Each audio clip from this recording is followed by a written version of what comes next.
Pat's not here because of her birthday, because she went out on a boat. But otherwise, we're all here. Deborah's sleeping with her mother at her mother's place. Roger? Good morning, everyone. Thank you for the beautiful meditation this morning. Wow, I like the spaces in between. I've been practicing a thought exercise, the gap between thoughts and what's really present there. If we have time, I might mention that before I'm done talking. Anyway, so yeah, I was really conscious of, during the meditation, I was really conscious of how we're receiving the Buddha's compassion and love through Judith's words. And I've been studying a book by Kwong Roshi, a famous Zen master from California. He has a chapter in this book, No Beginning, No End. It's called The Art of Receiving. And one of the statements he makes is that it's sad that there's so very few truly enlightened people in the world, because so few people really know how to receive. And he didn't really go into a whole lot of detail about that specific statement, why he said it that way. But I think what he meant is that to really fully receive the Buddha's teaching is kind of a lifelong, or maybe lives-long project that we're all engaged in. And I look at myself and I know as a separate body-mind, I'm still stuck in that idea. That's what I am sometimes.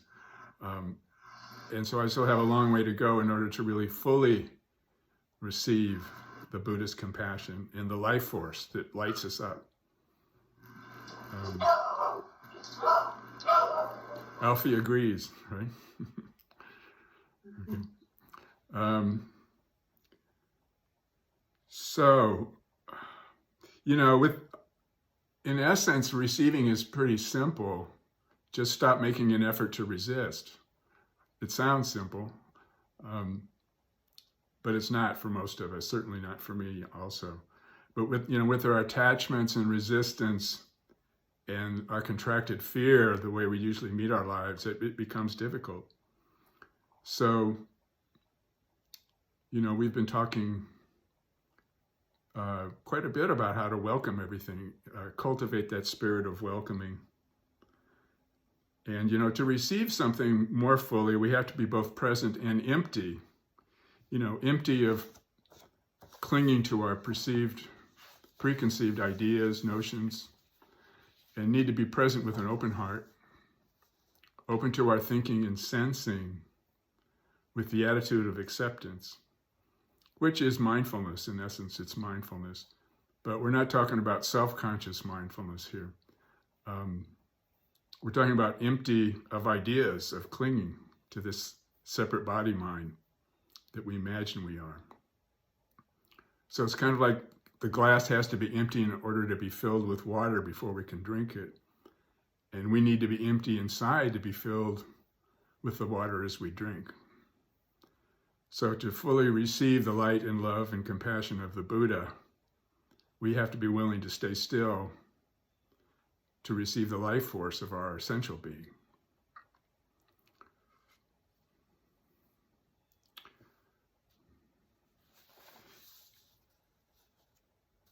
And there's a poem by Rumi that many of you have probably heard before that I wanted to read in terms of the spirit of receiving the compassion and love of the Buddha. It's called Love Dogs. One night a man was crying, Allah, Allah. Allah is the Muslim God, I'm sure most of you know. His lips grew sweet with the praising until a cynic said, "So, I have heard you calling out, but have you ever gotten any response?" The man had no answer for that. He quit praying and fell into a confused sleep. He dreamed he saw Kadir, the guide of souls, in a thick green foliage. Kadir asked him, "Why did you stop praising?" And the man answered, "Because I never heard anything back." Kadir said to him, "This longing you express is the return message. The grief you cry out from draws you toward union. Your pure sadness that wants help is the secret cup. Listen to the moan of a dog for its master. That whining is the connection. There are love dogs no one knows the names of.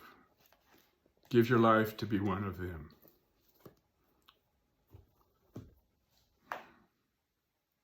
I heard Alfie in there. He got a little barf in there.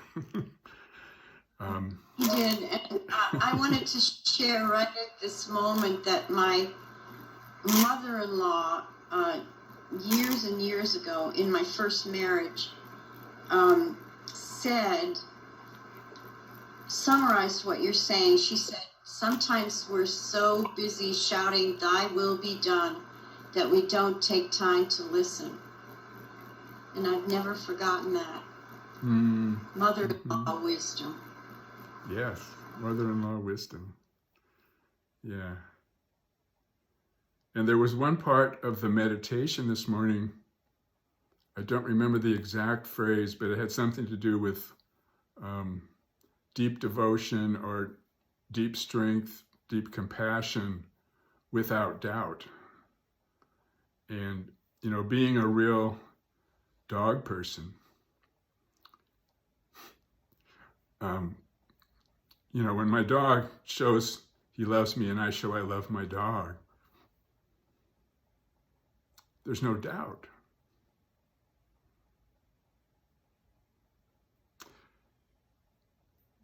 So there's no resistance because I know that he doesn't judge me, There's more of a fullness of that receiving of the love. So part of the difficulty in fully opening to the Buddha's compassion, infinite compassion, is our fear of being judged, because we judge ourselves and we feel judged by others.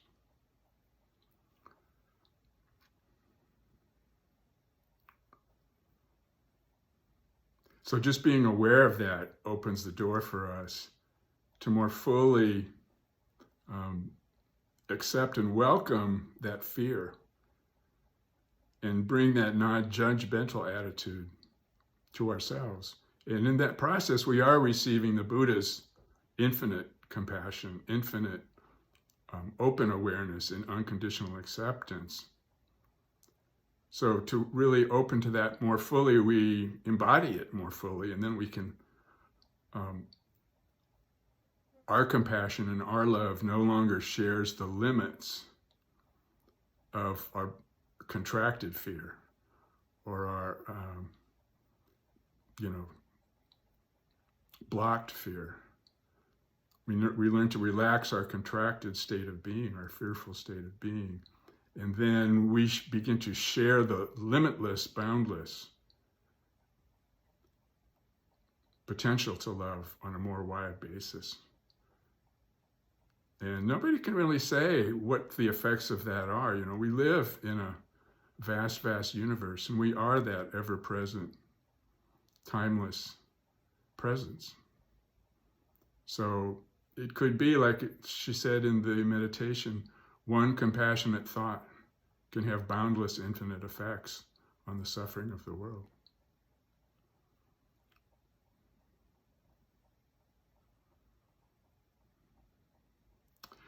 So we're learning to be kind to our efforts to control and bargain with our life by attaching to our thoughts about it. We learn to let them go, welcome them in and let them go, and see that they don't really have the power to veil our true nature. That's a big part of Buddha's strength and stability and his imperturbability, that Judith mentioned in the meditation there.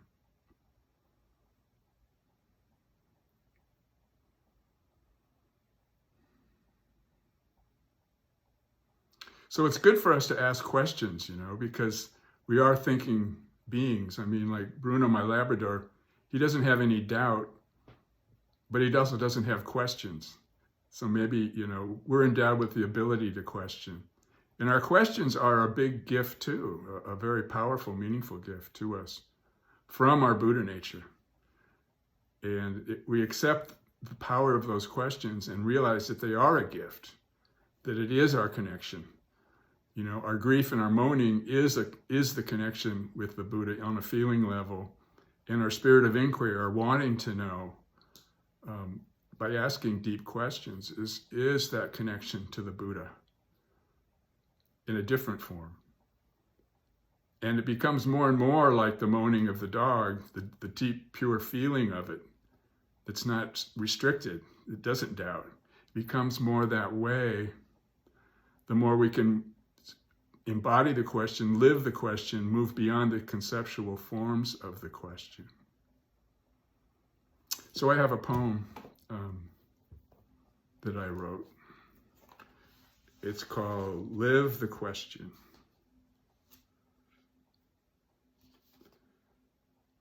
I'm captivated by this mystery. We've never known anything other than being this mystery.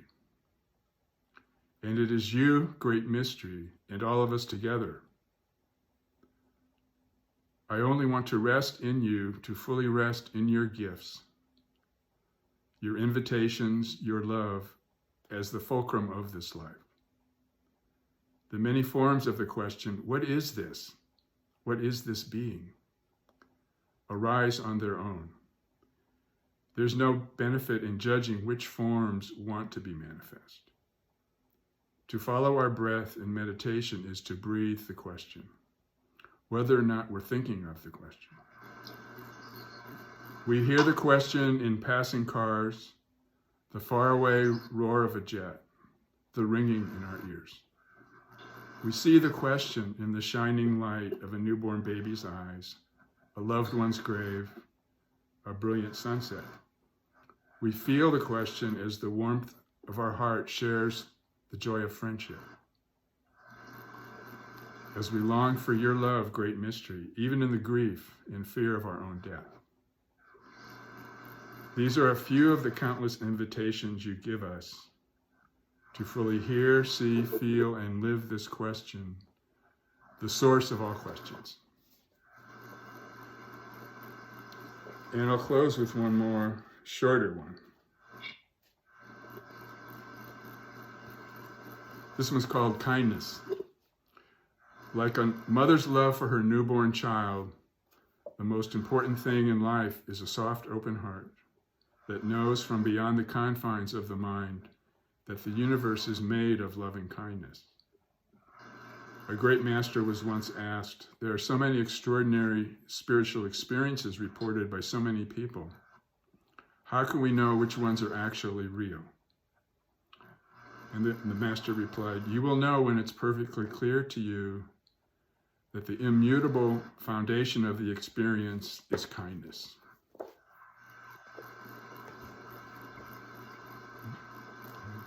So, I hope that we're all learning to live the questions we have in that spirit of receiving and then giving and offering. A sweet word, a tender thought makes miracles. Yeah.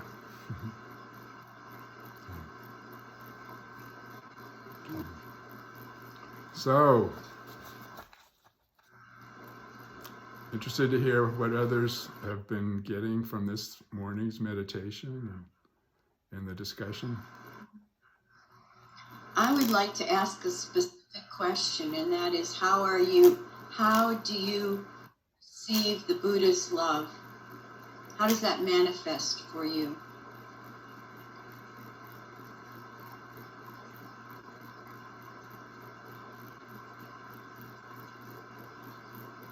You're asking that to everyone, right? Or yeah, Yeah. or anything else that you want to Yeah. struck you this morning.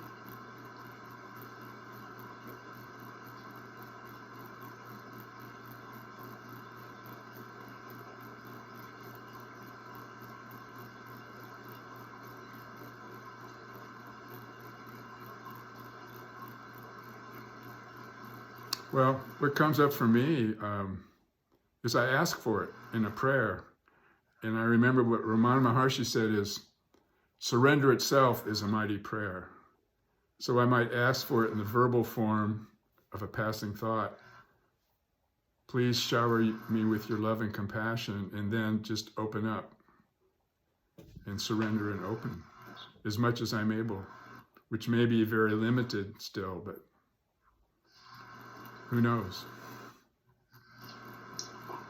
But when you have that sort of general attitude of, I'm opening up, I'm allowing things to unfold, your life feels gentle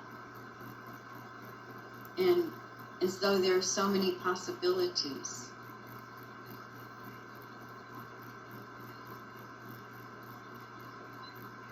Yeah, and that's the vitality arises from that, to explore what is this life, you know? Mm-hmm.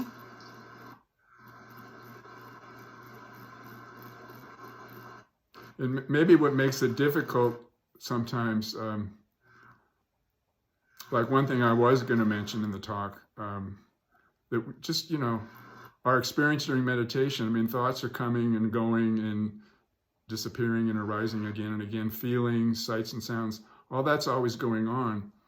And to really, you know, receive means to empty ourselves of the grasping and the turning away and just let everything go as it goes. Do you remember at Cloud Cottage in the Zendo, Philip used to call it 18-wheeler Zen because we were close to I-40? Yeah. So yeah, that was all part of it. Yeah. And when I went into when Philip and I went into prisons, same thing.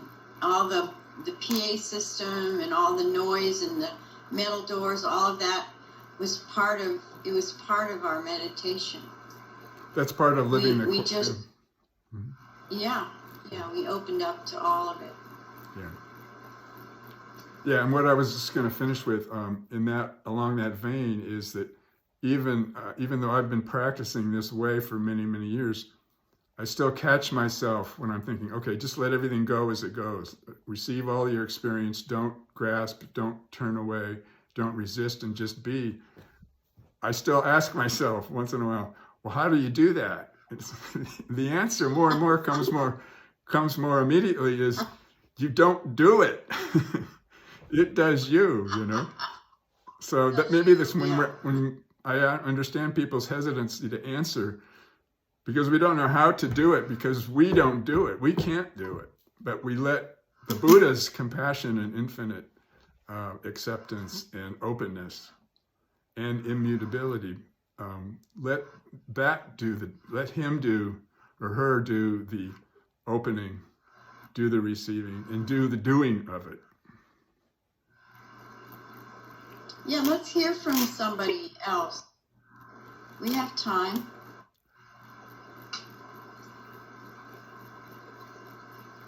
Bob, would you like to say something? Yeah, I got it a little late today because I'm still coming back from a pretty bad bronchial infection, so my coughing and sneezing hasn't yet stopped. So anyway, I'm just glad to get in when I did, because even though I didn't hear the entire meditation, the thought about not doing and just being is something I've tried over years. And sometimes I get it, sometimes I don't. So anyway, that's all I have for now. Thanks. Thank you, Bob. Thanks, Be well. Bob. Get better. Yeah, thank you. Yeah.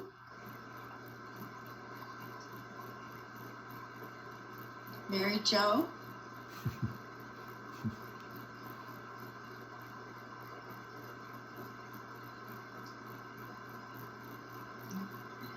I hope you can hear me.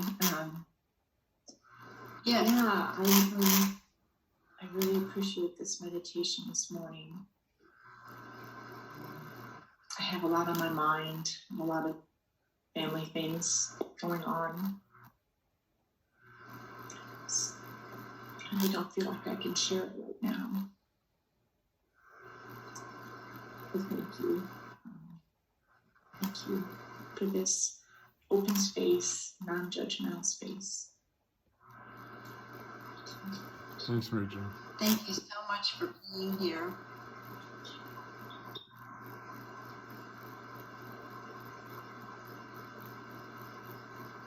I see somebody, it says iPad, but I don't see a name, and your face is a little bit in shadow, and I can't see who it is. Who is that? Georgina. Who is It's Georgina. Georgina? I was thinking you were not with us this morning because I couldn't see your face. Would you like to share something? I was thinking meditation. Yes, I was thinking of, how somewhat the judgment to myself, and then by doing that, then when I put thumbs up in other things besides me, because it seems like the judgment in your head is always going on, and then I try to kind of look at it and then sort of like what and a little bit. Oh, and then